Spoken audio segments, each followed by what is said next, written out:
لە عێراق و جیهان یادی حوتمین ساڵەی کۆمەڵکوژی ئیزیدەکان دەکرێتەوە.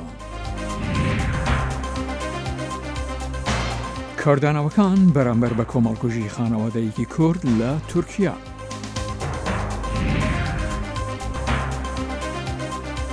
ئاگری دارستانەکانی تورکیا بەردەوامە.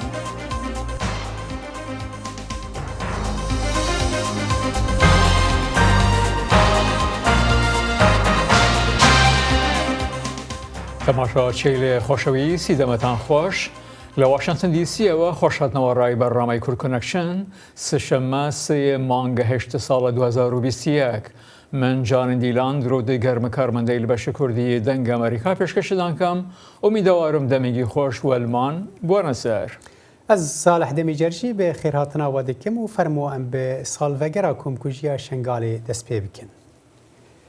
ئێزدیەن عێراقێ و جیهانێ بەتەواهی ئیرۆ ساڵڤەگەرا کۆمکوژیە ئێزدیان لە سەر دەستێ گروپا تەرۆریست داعشێ ببیر ئانین ئێزدیەن کۆژ عێریشên مردارên داعشێ ڕزگار بووی و چالاکوان دەبێژن پێویستە جڤاکا نەڤنەتەوی زۆرداریە لەوان بووی ji xwe re bike xem û dadweriyê ji bo civaka êzdî pêk bîne. Ew keçên ku bûne armanca koletiya seksî pitir ji her kesekî dî bêhîvî bûne ji vegerandina jiyana wan ya berî 7 salan. Afroş rojeke gelekî ev zehmetel me û nelme bitinêl êzidiya hemwa ji ber vê rojê de weka êzidî hane demirkirin weka jin û zarok hane girtin zlam hane kuştin şingal hate xerabkirin aliyê Daeş ve afrojeke gelekî ev zehmetel me hemû kajî Bi sedan hezar şingalî hişta di kempên awareyan de li seranserî Herêma Kurdistanê û li welatên dî li jêr dest û darên giran de dijîn tevî ku Kongresa Emerîkî û Parlemanên dihan welatan û saziyên nêfneteweyî qirkirina wan bi destê Daeş weka genosaydê daye naskirin. 7 years is too long of a time. Ji bo van xelkê ku bûne armanca genosaydê 7 sal wextekî pir dirêj e ku dibin konên penaberiyê de bijîn. Divê civaka navneteweyî hevpariyê li gel hikûmeta Iraqê bike dago ku hertinek di rewşa wan de çê bibe. Piraniya şingaliyên kesûkarên xwe ji dest dayîn naxwazin di vî dest û darê giran de vegerine şingalê. Min nabe ez çim hesta bibihînim.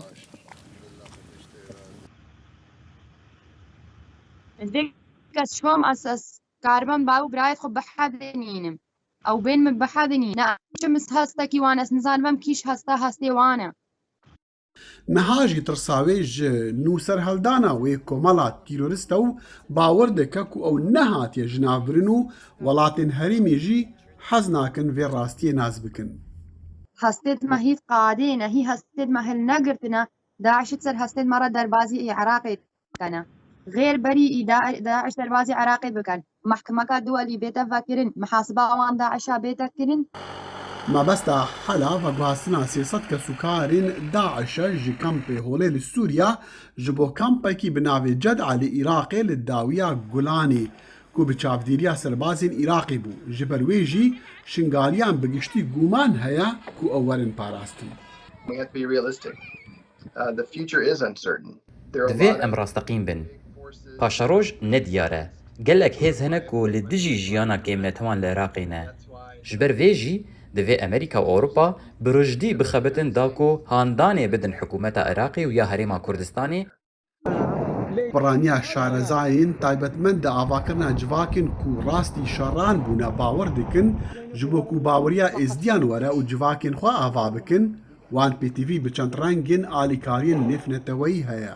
Berî hemûyan dadgehkirina tawanbarên fermana bi serê wan hatî. Mekanîzma dadgehkirineke durist nîne ku ji civaka êzidiyan û rizgarbûyê din re bibêje em pênasînê bi wan tewanên ku li dijî we bûne dikin û em ê wan kesên tawanbar bikin berpirsiyar. Rêkxistiyên xwecihî dibêjin hêşta pitir ji 2500 jin û zarokên şingalê windane û rizgarkirina wan xema tevaya civaka êzdiyan e. Dexîlê Şemo, Dengê Amerîka, Washington. بەهۆی کۆڤید-19 و پەتایی کۆرۆناوە هەفتمین ساڵیادی کۆمەڵکوژی ئیزیدیەکان لە شنگال لەلایەن دەوڵەتی ئیسلامی بەڕێوە نەچوو، بەڵکو تەنها لەلایەن ئەنجومەنی ڕۆحی ئیزیدیەکان لەلایەش ئەو یادە بەڕێوە چوو. ji parêzgeha Laleş Selambalayê Gelvedayê îroke 7 sal derbas bin ser komelkujiya Şingalê ya ku bi hezaran xelkê êzidî tûşî karesatekê bûy. Li vê derê civata ruhanî û mîrê êzidiyan ev roje bi çend çalakiya sax kir. بديتنا وكمير وجواتا الروحانية ازديا وجواكي ازديا بقشتي كو اف جينوسايدا هاتيا كرن در حقي ازديا هشيا بردواما نفهم بيجمش بر اگريت چي بس با اگريت سركي اقصيريت ماهش نزورينا خلقي ماهشت كمبادا جيت گورت بكومل هش نهاتينا چارا سر كرن جبر گلك اگريت ديجي Ji ber hebûna koronayê û rêkarên xwe parêziyê di ev sala da bi rengek berfireh çi çalakî bi vê bîranînê nehatine encamdan. Civata Ruhanî daxuyaniyek belav kir bo giş cîhanê bîreweriya heft saliya Şingalê.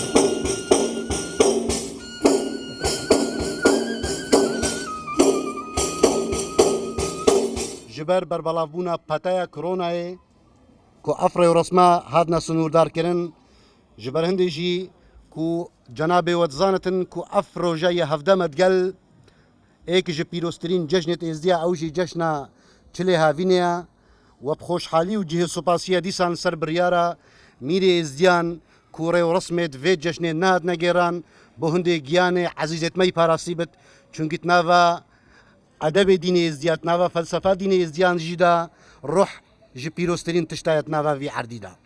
Birîna Şingalê hêşta nehatiye dermankirin ta ku nevegirin cihûwarên xwe û kes û karên berz di destên Daeş da rizgar nebin û nekevin di hembêzên malbatên xwe da. خودی حقیمە ئەردی نەهێلی ژوان کافرە ژوان دالمە و ئەم داخوازیامە هەموو دەولەتە مەڤەڕابن و مساعدەکەوان کە جوژنا بکەن مە تشتێکی دیم داخوازیەکەمان نینە جیهانی هەمووی بەس داخوازیامە ئەف ئەو 7 سال دەرباز بوون هەتان و کەسێکی خۆلمە نەگریە خۆدان داخوازەمە ئەش هەموو دەولەتی جیهانیش حکوومەتە هەریما کوردستانی و حکوومەتە عێراقیژی بەس داخوازەمە کە جوژنینمە ڕزگار بکەمە تشتێکی دیناوی بەس مەڤەگێرنا جی و واردمە کە جوژنینمە ڕزگار بکەمە تشتێکی دیشوەناوی. Di komkujiya Şingalê da lê sêy hej 2014 6407 kes keftin di destên Daeş da. Ta konûke 3505 rizgar bûne û 2763 çarenivêsê wan nediyar e û 82 gorên bi kom heta nûke hatîne dîtin. پشتی 7 سالان ji êrişên Daişê li ser Şengalê û Kobaniyê û gelekî cihên din û têkçûna çekdarên wê li ser destê hêzên Iraqê, hêzên Pêşmerge û hêzên Sûriya Demokrat hîn jî ew rêxistin metirsiyeke li wan navçeyan û Hesedê berî çend rojan di kombûna xwe ya salane da bi hesa pêwîstiya ji navbera fakterên ku dihêlin Daeş berdewam bike kir. Ji bo ronîkirina vê mijarê niha hevkarê min dixîlê şemo ji Virginia ji Sûriya xwe Virginia bi me ye. Dem baş dexîl te di amadekirina raporta xwe de pêwendî bi gelek kesan rakir çi rizgarbûyên êzdî û çi jî berpirs û çalakvan û diyara pêkanîna dadweriyê ji bo êzdiyan armanceke gelek kes li ser kar dikin. Li gor dîtira te buwan ra ew çawa yanî pêkanîna wê dadweriyê dibînin.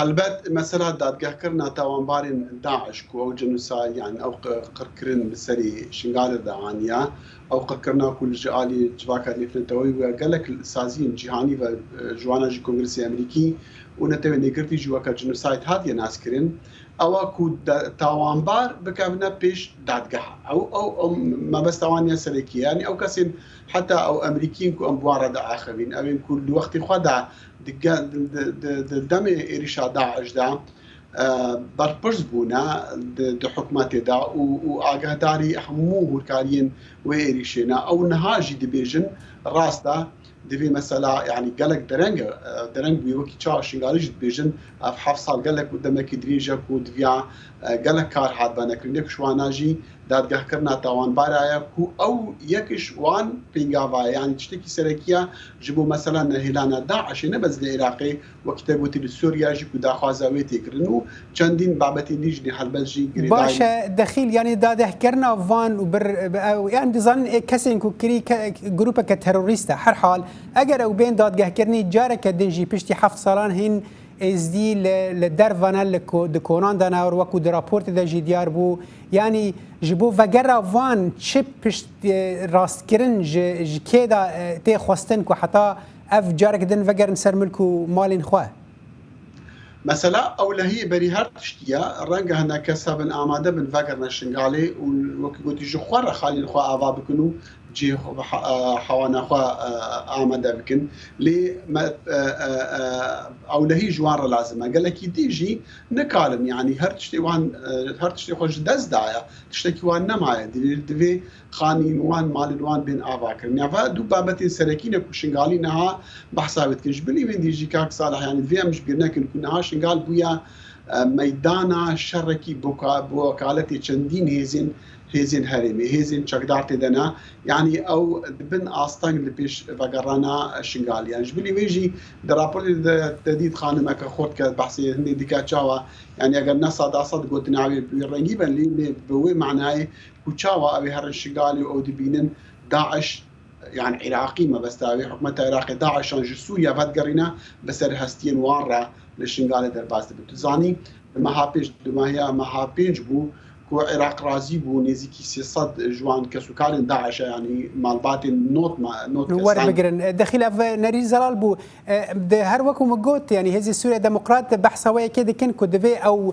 yanî pêwîstiya weyekê ku hin ew fakterên ku em bibêjin dihêlin Daeş berdewam bike ji holê rabin lê gor hûn dişopînin hevpeyvînên we bi wan ra yanî çawa ew fakter çi ne çawa wê ev fakter ji nav rabin وەکی مەگوتی مەسەلا یەک جوان فاکتەرن ئەوان کەسین گرتی ئەوێن ku ڕاست داوانبارن بێن بکەون پێش دادگەهان ji bo ku ئێمناهیەک یان باوەری جەم خەڵکی پەیدا ببە عددوان ساڵ هەموو زانین مەسەلا داعش و تایبەت jî daişên ku hatîn girtin bi hezaran nihat milîtanên wan berpirsên wan di zîndana de ne û kesukarên wan jî di kampan de ne ew bûne bargiraniyek ji bo her kesî yanî mesela ku vegerandina wan bo nav civakê bi şêweyekî ku ew bîrûbawarên tund di cem wan nemînin xema her kesî ye xema şingaliyan e şingalî wî jî vê dibêjin bêjin ez çawa baweriyan min pê bê û em dibînin li ser televîzyona xanimên Daeş kesukarên wan bi eşkereyî dibêjin em ê zarokên xwe perwerde bikin li ser heman bîrûbawerên babên wan ku bên şer belê zelal bû dexîlê şemû hevkarê min ji Virginia gelek spas ji bo demate spas bû jî bijît نوێترین هەواڵ و زانیاری خێرایی و متمانە لە فەیسبووکی دەنگی ئەمریکا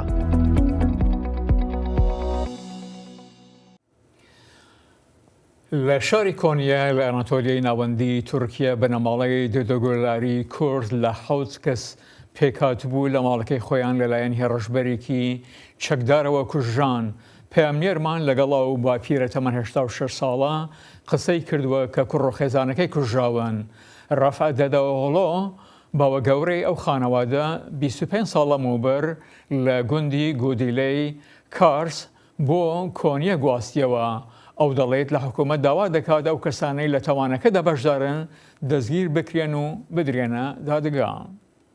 بسم الله الرحمن الرحیم مالباتێکا کورد یاشار دەدەوڵ و ژناوی ئیپێک دەدەوڵ و پێن زارۆکێ وان ji aliyê gumanbarekê ve distiyê tîrmehê de li bajarê Konyayê navça Meramê hatibûn kuştin. Bavê Yaşar Dedeoğlu Rifat Dedeoğlu 25 sal berê li Qersê gundê Gudeliyê koçî bajarê Konyayê kiribûn. Ji 13 zarokên Rifat Dedeoğlu yek jî Yaşar Dedeoğlu bû. Rifat Dedeoğlu ana 86 salî ew şîna windakirina kur bûk û nebiyên xwe de ye. Lê dîsa jî hestê xwe bi dilekî êş wiha tîne ziman. Yekî me be hikûmeta me vê hekî sormûs bike jî deke malê إلى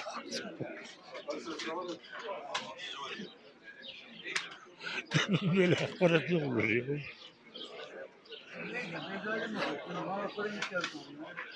يتسبس الله أحمد يوم مرة تزون هذا أحمد يوم مرة تزون هذا ولا خذك مسح أحمد نذا أحمد يوم مرة تزون هذا أخذ بها كسر بسبك ذاك ما داري بفاولي ذاك ما داري بسم الله الرحمن الرحيم Kurapê Yaşar Dedeoğlu Erol Şan him bi Serokkomarê Tirkiye Recep Tayyip Erdoğan û him jî bi Wezîrê Karê Hundir Süleyman Soylu ra qise kiribû. Ew dibêje bi rêya dengê Amerîkayê ez dixwazim dengê xwe cardim bigihînim Serokkomar û Wezîrê Karê Hundir. Bila bersîveka diltêrbûyî bidine me. Hundirê me jî kuşkû ketê. Yani mec derê xwe nako vê şundato dehê kulîta kilît kir. Çünkü celokî îsa, canîkî îsa, yani îşek îsa biye ki eva merivekî doçiye ev merivê me qetil kirine. Ev çuqasayê kîndar biye ki, çuqasayê xûndar biye ki, çuqasayê birikim ve pir biye ki sey berderî dayî kuştiye. Sey berderî da sê hevgila berdane.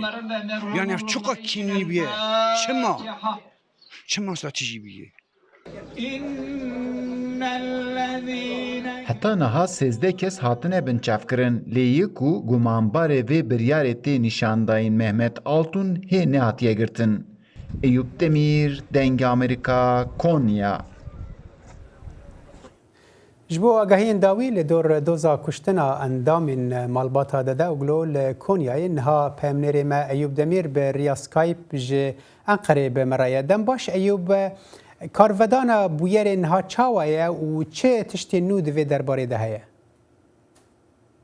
Wek dimena da jî diyar e yani birayê wî jî digot tedî ew kesên gumanbaran jî tevambar lazim e bêgirtin. Lêr di rastî vî alîda baweriya wan nîne dema yek kes diçe serdana wan jî em bêjin siyasetmedar be rewşenbîr be kesê ku dixwaze ku alîkarî bike daxwaza wan ji wan ew e ku demeka hema Kurd da ev kesê ku ev bûyer kiriye derkeve pêşberî dadgehê û rastaqîn çi ye çi ne bê diyar kirin. Rastî vî alîda du rojberê Serokên Partiya Devayê Ali Babacan serdana malbatê kiribû, sersaxiya wan xastibû.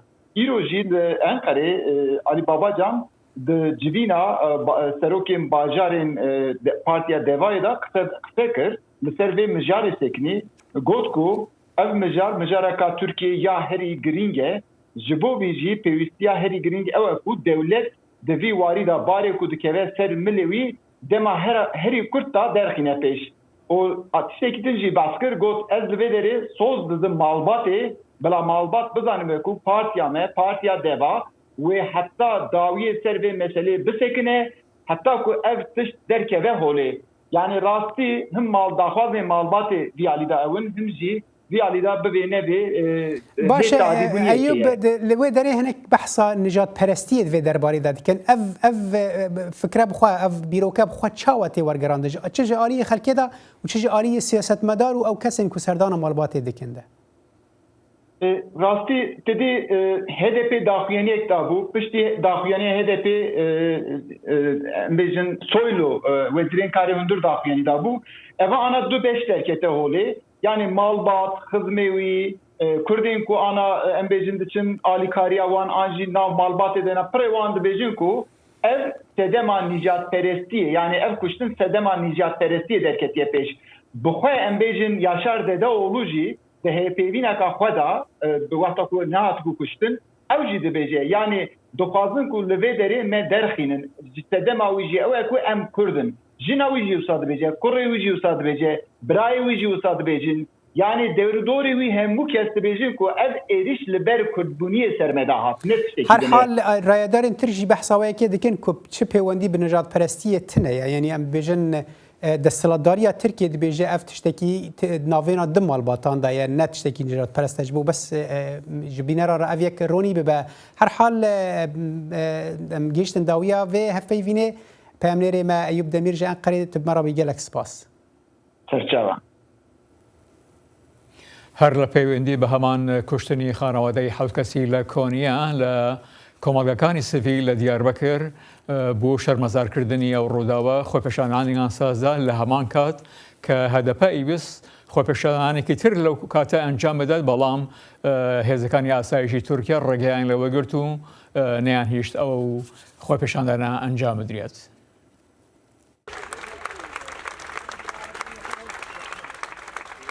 Li dijî komkujiya malbata Kurd li Konyayê li Amedê rêxistinên sivîl li Parka Koşyolê kombûn û bi meş û daxuyaniyek komkujiyê şermezar kirin. Daxuyaniya ku serokê Komela Mafê Mirovan Abdullah Zeytûn xwend komkujî weke êrişeka nijadperestî hate binavkirin û siyaseta hikûmetê a li dijî Kurdan hat şermezar kirin. Gelek caran zimanê ku cidakariyê dike nav civakê de hat rixnekirin ku dibite sedema êrişan. Murat Aba, rêvebirê Wexba Mafê Mirovan sedema êrişên li ser Kurdan wiha nirxand. Tu zanibî wê êkuvana gotine wê cezayên pir giran bixwin nikarin bikin. Lê Tirkiye em dizanin ki bi destê îktidarê ve via wek diparêze. Bi parastina çîkê jî, bi parastina van nijadperestiyan jî gel ji via hêz digirin û zêdetir gur dibe. û ez ji via ditirsim ji îro şûn de dibe ku van êrîşanên hovane wê zêdetir jî ve divê em gel her yek her saziyên sivîl em li ber via bisekinin. Piştî daxuyaniya rêxistinên sivîl partiyên siyasî HDP li ofîsê xwestin xwepêşandanek bikin û komkujiyê şermezar bikin lê polîsan destûr neda û êrîş kir.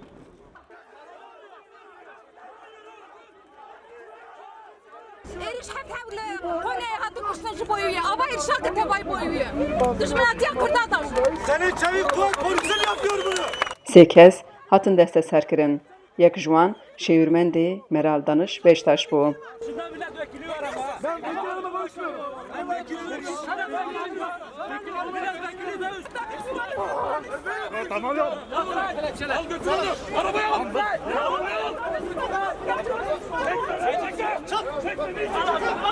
Parlamentera HDP ya Amedê Remziye Tosun jî di xwepêşandanê de rastê tundiya polîsan hate.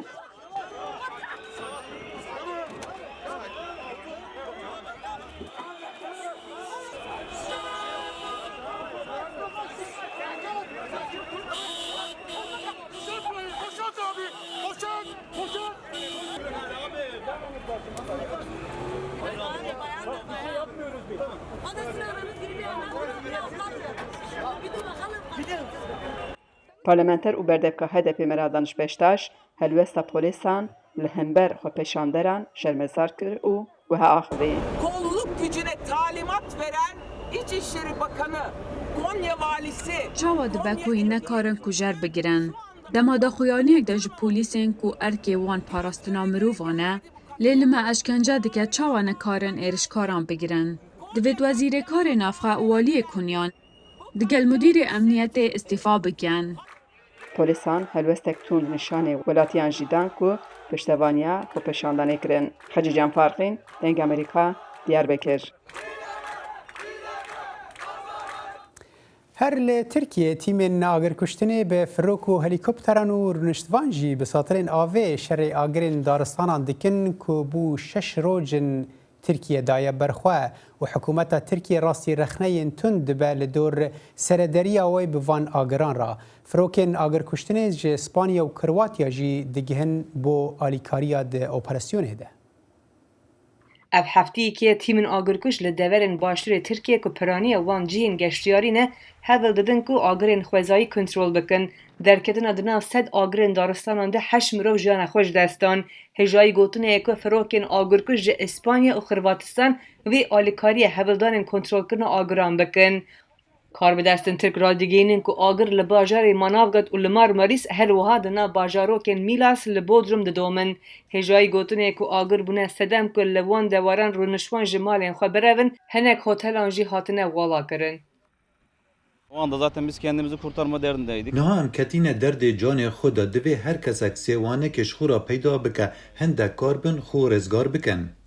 هروها لباجاروکا چکرت me خلق به گشتیاران کتن عربه و بوتان که خواه جدورن آگر پیکتی رزگار بکن. فقط کویون altına Dema agir nêzîkî gund bû bay ev agire belav kir. Piştî vê jî agir kepte di nav gundî de û tim şewitan. Felaketek çêbû. Yanî agir li ser malan da derbas bû me nezanî çi bi serê me hat. شارەداری بۆدرم ئەحمەد ئاراس دەبێژە ڕۆژە یەکشەمێ باژارێ وان بە تایبەت ناوچەیەن چۆکردمە و مازی بوونە وەکێ دۆجە هەیە ئەv نikarinek û agirê ravestînin û daristanan biparêzin li heveldane ku cihên rûnişwanan biparêzin. Abi nasıl oldu? 3 gündür yanıyordu, bekliyorduk. Daristan ev sê roj bû dişewitên hindek mabû vemirit lê bayeka di nav 15 deqîqan da gund şewitî ji ber bayekî xurt em ketîne vî halî da. Tirkiye îsal rûbirû agirên daristanên herî xiraftir bûye ku nêzîkî 95,000 hektar daristan şewitiye. Hêjayî gotinê ku germbûn û zuhabûn bûne sedemên agirên daristanan ku li başûrê Tirkiye germahî di 20 Temmûzê de 49.1 pile hatiye tomarkirin. Rêveberê veguhestinê yê Serokê Tirkiye Erdogan Fehrettin Altın li ser Twitterê nivisan ku ji 129 agiran 122 hatine kontrolkirin. Lê aliyê din ve Serokê Tirkiye Erdogan tê rexnekirin piştî derket holê ku firokên agirkujiyên Tirkiye tuneye tevî ku ji yek li ser sê erdê Tirkiye daristan e.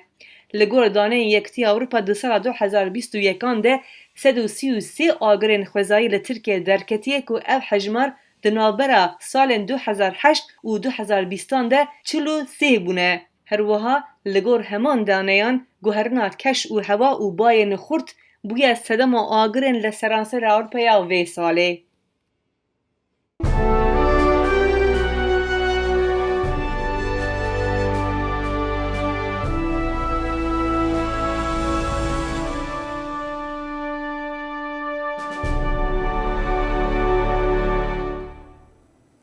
ڕێبەری باڵای ئێران ئەلی خەمەنەیی لە ڕۆژی سێشەممە سەرۆکایەتی ئایندەی ئێرانی پەسەند کرد لە میانەی هەڵچوونی گرژیەکاندا لەگەڵ ڕۆژاوە بەهۆی بەڕامەی ناوکی و هێڕەشیان دوایەدا بۆ سەر تانکەرێکی ناوت.